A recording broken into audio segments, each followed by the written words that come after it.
تو آج ہم آپ کو مرض سورۃ انزال کے بارے میں بیان کریں گے۔ تو ناظرین، سب سے پہلے اس کا معنی اور مطلب سمجھ لیں۔ معنی کے اعتبار سے اس کا معنی یہ بنے گا کہ انسان کا مادہ منویہ وقت سے پہلے جلدی خارج ہو جائے، اور اس کے مطلب کے اعتبار سے اس کا معنی یہ بنے گا کہ انسان کا مادہ منویہ شہوت اور لذت کے ساتھ خیال آتے ہی خارج ہو جائے، تو اس کو سورۃ انزال کہتے ہیں۔ میں اس کی وضاحت میں نہیں جانا چاہتا، اس کے بارے میں ہر انسان کو علم ہے۔ تو ناظرین، یہ ہوتا کیوں ہے، اس کے بارے میں آپ سمجھ لیں۔ جب انسان کے جگر میں تحریک ہو،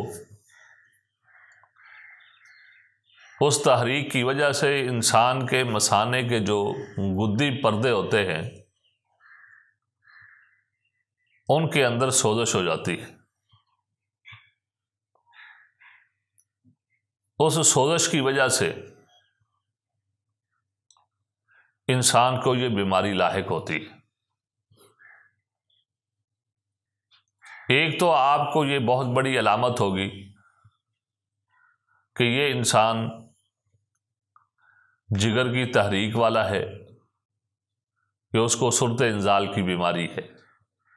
لیکن پھر بھی آپ اس کی تشخیص نبض سے کرنا چاہتے ہیں، تو جب آپ اس کی نبض چیک کریں گے تو یہ آپ کو نبض نہ تو بالکل اوپر نظر آئے گی اور نہ بالکل فل دبانے سے نیچے نظر آئے گی، بلکہ یہ درمیان میں چلتی ہوئی آپ کو نظر آئے گی۔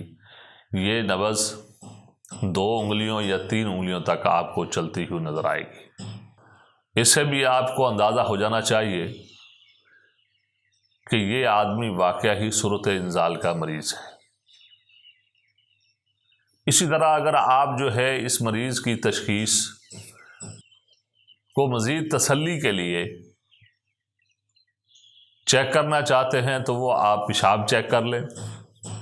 تو جب آپ ایسے مریض کا پیشاب کا چیک کریں گے تو ایسے مریض کا پیشاب کا رنگ زرد ہوگا، یا تو سفیدی مائل ہوگا یا سرخی مائل ہوگا، جس سے آپ کو تسلی ہو جائے گی کہ واقعہ ہی یہ مریض سورۃ انزال کا مریض ہے۔ تو جب آپ ایسے مریض کو دیکھیں اور علاج کرنا چاہیں تو سب سے پہلے ایسی غذائیں بند کروا دیں جو جگر کو تحریک دیتی ہے۔ مثال کے طور پر مسور کی دال ہے، اسی طرح آج کل ساگ بہت چلتا ہے، وہ بھی بند کروا دیں۔ اسی طرح یہ بکرے کا گوشت، یہ بھی بند کروا دیں۔ یہ برائلر کا گوشت، یہ بھی بند کروا دیں۔ اسی طرح اور بھی جتنی بھی چیزیں جگر کے ساتھ تعلق رکھتی ہیں، جو جگر کو تحریک دیتی ہیں، جگر کو طاقتور کرتی ہیں، وہ بند کروا دیں۔ اور جو ادویات ہیں وہ ہم ویڈیو کے ساتھ لگا دیں گے، تو وہاں سے آپ دیکھ کر جو ہے وہ اپنا نسخہ بھی تیار کر سکتے ہیں۔ اگر کسی کو دوائی دینا چاہتے ہیں تو وہ بھی دے سکتے ہیں۔ تو آج تک کے لیے ہمیں اجازت دیجیے۔ جزاک اللہ خیر۔